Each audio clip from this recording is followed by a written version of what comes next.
Over 5,000 years ago, on the fertile plains of the Indian subcontinent, a civilization emerged that would leave an indelible mark on human history. Ancient India, a land of innovation, spirituality, and resilience, gave the world some of its earliest cities, profound philosophies, and empires that shaped the course of Asia.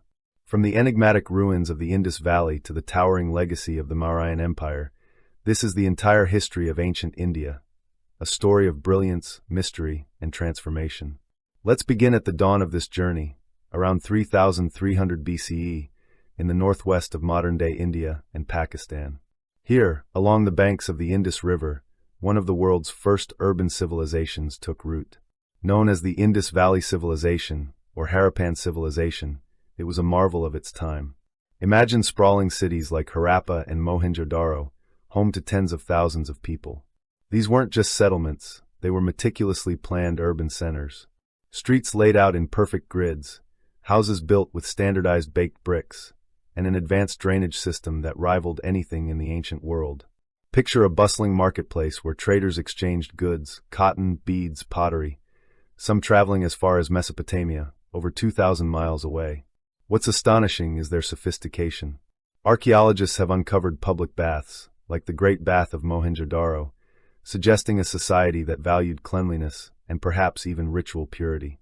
They had a script too, over 400 symbols etched on seals and tablets, but it remains undeciphered, a tantalizing mystery that keeps scholars guessing. Who are these people? What stories did they tell? Their cities thrived for nearly a millennium, but by 1900 BCE, something changed. The rivers shifted, climates grew harsher, and trade routes faltered. Slowly, the Indus Valley Civilization faded into obscurity, leaving behind silent ruins that whisper of a lost world. As the Harappans declined, a new chapter began. Around 1500 BCE, waves of nomadic tribes, known as the Aryans, migrated into India from Central Asia. They brought with them a language, Sanskrit, and a collection of oral traditions that would become the foundation of Indian culture, the Vedas. These ancient hymns, passed down through generations, spoke of gods like Indra, the thunder-wielding warrior, and Agni, the fire deity. The Vedic Age, as it's called, wasn't about grand cities but pastoral life, herding cattle, mastering the chariot, and settling along the Ganges River. Over centuries, these tribes formed small kingdoms or Janapadas, dotting the northern plains. Society evolved too, with a rigid system taking shape, the caste system. Brahmins, the priests, held spiritual power, Kshatriyas, the warriors, ruled, Vaishyas farmed and traded, and Shudras served. It was a structure meant to bring order, but it would echo through India's history for millennia. Meanwhile, the Vedas gave way to deeper philosophies, the Upanishads, texts that pondered the nature of existence, the soul, and the universe. Concepts like karma and reincarnation emerged, ideas that still resonate today. By 600 BCE, the Janapadas grew into powerful Mahajanapadas, 16 major kingdoms vying for dominance. Among them, Magadha, in the east, rose above the rest. Its fertile lands and strategic location along the Ganges made it a powerhouse.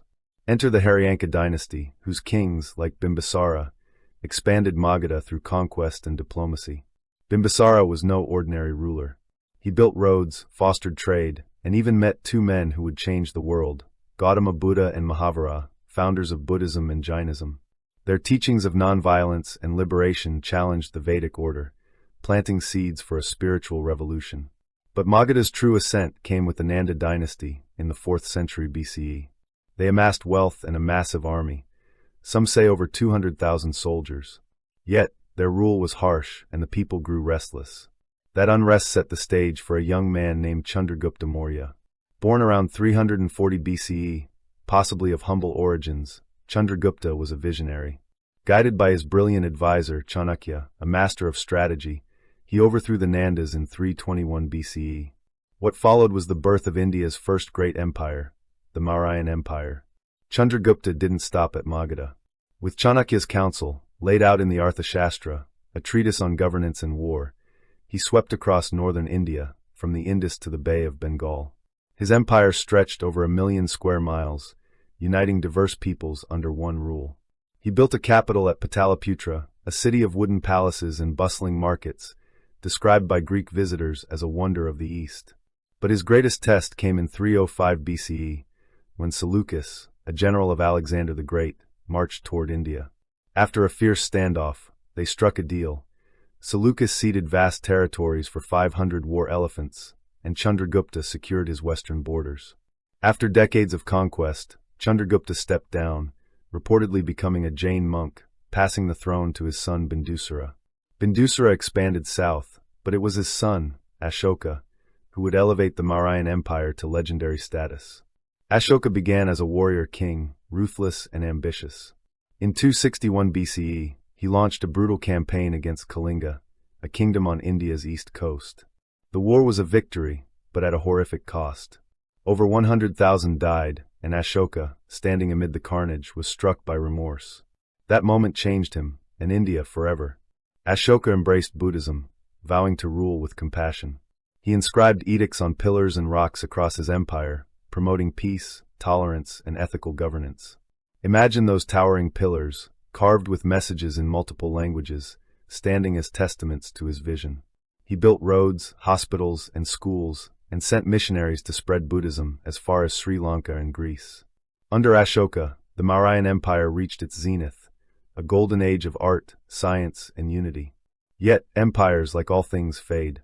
After Ashoka's death in 232 BCE, his successors faltered. The empire fragmented, weakened by internal strife and external threats. By 185 BCE, the Mauryan dynasty collapsed, giving way to smaller kingdoms. But its legacy endured. The Indus Valley cities inspired urban planning. The Vedas and Upanishads shaped global spirituality. And Ashoka's ideals of peace influenced leaders like Gandhi centuries later. Ancient India wasn't just a place, it was a crucible of human achievement. From the silent ruins of Harappa to the echoing edicts of Ashoka, it's a story of resilience, ingenuity, and the eternal quest for meaning.